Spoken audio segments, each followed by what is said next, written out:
नमस्कार श्रोताओं, एक बार आपका पुनः स्वागत है सनातन सच्चा ज्ञान यूट्यूब चैनल में।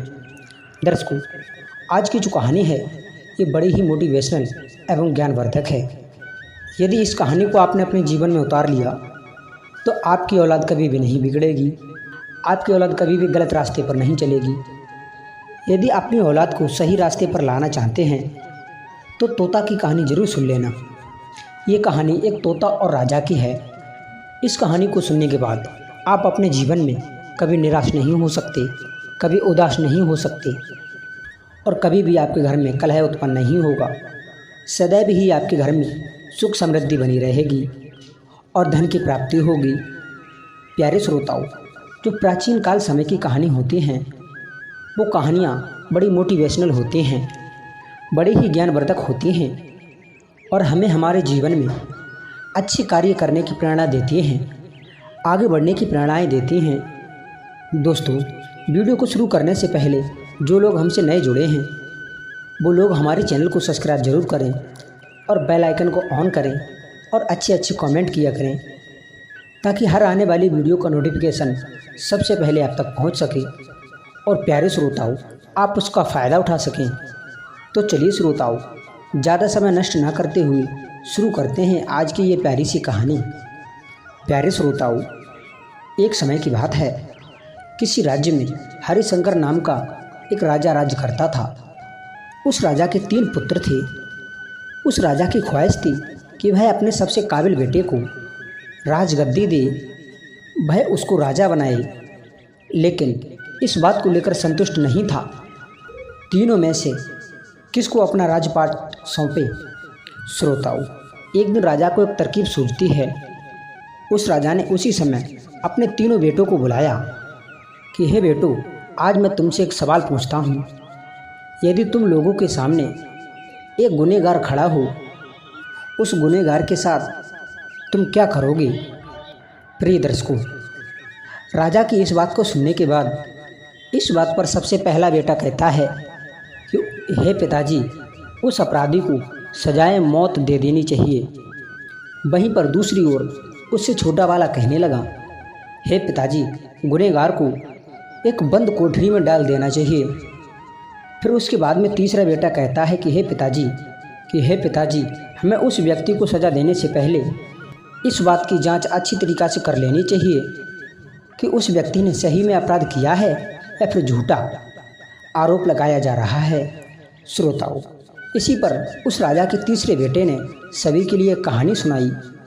राजा का सबसे छोटा बेटा कहानी सुनाता है और वह तीनों, राजा और राजा के दोनों बेटे, उस कहानी को बड़े ध्यान से, बड़ा गौर से सुनते हैं। राजा का सबसे छोटा बेटा कहानी शुरू करता है और कहता है कि एक राजा था जिसके पास में एक बुद्धिमान तोता था। एक बार उस तोते ने अपने महाराज से कहा कि अपने माता और पिताजी के पास में जाना है, और राजा ने उस तोते की बात नहीं मानी।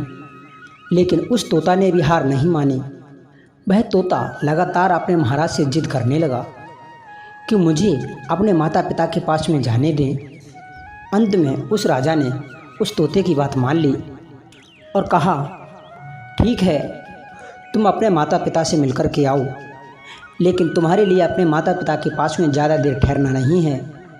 उस राजा ने उस तोता के लिए केवल 5 दिनों की अनुमति दी और कहा, इन 5 दिनों में अपने परिवार वालों से मिलकर के लौट आना।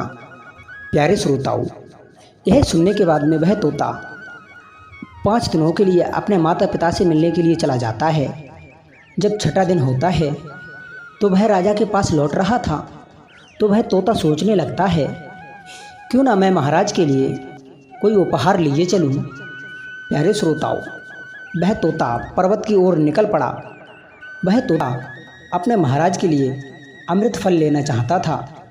उस तोता को वहां पहुंचते पहुंचते रात हो गई। उस तोता ने पर्वत पर पहुंचकर फल तो ले लिए, लेकिन रात हो जाने के कारण वह आगे नहीं बढ़ सका और वह तोता रात भर वहीं पर रुक जाता है।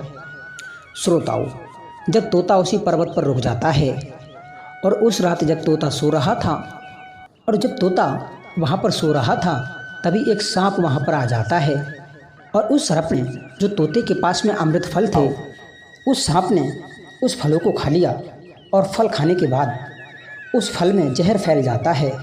हालांकि तोते को इस बात की भनक भी नहीं थी।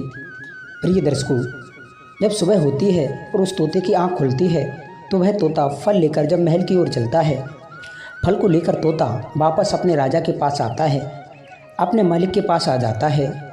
जब वो महल पहुंचता है, वह खुशी खुशी से राजा के पास पहुंच जाता है और राजा से कहता है कि महाराज, मैं आपके लिए अमृत फल लेकर के आया हूँ, आप इसे खाइए तो आप सदा सदा के लिए अमर हो जाएंगे। तोता के मुख से ये बातें सुनकर वह राजा बड़ा ही प्रसन्न होता है। उस राजा ने तुरंत उस अमृत फल को खाने के लिए मांगा। इस पर एक मंत्री ने कहा, जरा ठहरिए महाराज, आप इस फल को बिना जांचे कैसे खा सकते हैं? एक बार इस बात को जांच तो लीजिए कि तोता के द्वारा लाया गया अमृत फल सही है या नहीं। प्रिय दर्शकों, वह राजा उस मंत्री की बात से सहमत हो जाता है और कहा, इस फल को एक कुत्ते को खिलाया जाए। राजा का आदेश पाकर मंत्रियों ने उस फल का एक टुकड़ा कुत्ते को खिलाया। श्रोताओं, फल को खाते ही कुत्ते की मौत हो जाती है। यह दृश्य देखकर राजा बड़े ही गुस्से में आ जाता है। वह आंख बबूला हो जाता है। श्रोताओं, जब राजा बहुत गुस्से में आ जाता है और क्रोध में आकर अपनी तलवार को निकाल लेता है और अपनी तलवार से उस तोते का सर काट देता है, साथ ही उन फल को फेंक दिया जाता है। श्रोताओं, अब कुछ महीने कुछ वर्ष व्यतीत हो जाते हैं। कुछ साल के बाद ठीक उसी स्थान पर एक पौधा निकल आता है। यह देखकर राजा को लगा, यह पौधा उसी जहरीले फल का है जो तोता ने मुझे ला करके दिया था। तो सभी को आदेश दिया, इस पेड़ के फल को कोई नहीं खाएगा। कुछ दिनों के बाद में एक वृद्ध व्यक्ति उस पेड़ के नीचे आराम करने के लिए रुक जाते हैं। उसे भूख भी काफ़ी ज़ोर से लग रही थी। उसने उसी वृक्ष से फल तोड़ा और खाने लगा। फल को खाने के बाद वह बूढ़ा व्यक्ति एकदम जवान हो जाता है। राजा ने जब ये देखा तो वह आश्चर्यचकित रह गया। प्रिय दर्शकों, यह देखकर के राजा बड़ा ही आश्चर्यचकित हो जाता है और राजा ने सोचा, उसके ये समझ में आ गया जो तोता लाया था वो जहरीला फल नहीं था। राजा सोचने लगता है, मुझसे बहुत बड़ी गलती हो गई, उसने बिना सच्चाई जाने तोते को मार दिया। प्रिय दर्शकों, इस बात को लेकर वह राजा काफ़ी पछताता है, पश्चाताप करता है। इसके लिए राजा मन ही मन खुद के लिए कोसने लग जाता है। उधर तीसरे राजकुमार की कहानी खत्म होने के बाद राजा हरिशंकर ने उसे ही अपना उत्तराधिकारी नियुक्त कर दिया। उसके बाद में राज्य में जश्न मनाया गया। प्रिय दर्शकों, कहानी यहीं पर समाप्त होती है। इस कहानी से हमें ये सीख मिलती है, हमारे लिए कभी भी किसी बात को बिना सोचे समझे, किसी बात को बिना जांचे परखे विश्वास नहीं करना चाहिए। किसी बात को बिना सोचे समझे किसी को भी सजा नहीं देनी चाहिए। श्रोताओं, आज की कहानी यहीं पर समाप्त होती है। मिलते हैं आपको एक नेक्स्ट वीडियो में एक नई ज्ञान चर्चा के साथ। तब तक के लिए सभी श्रोताओं के लिए बहुत बहुत धन्यवाद।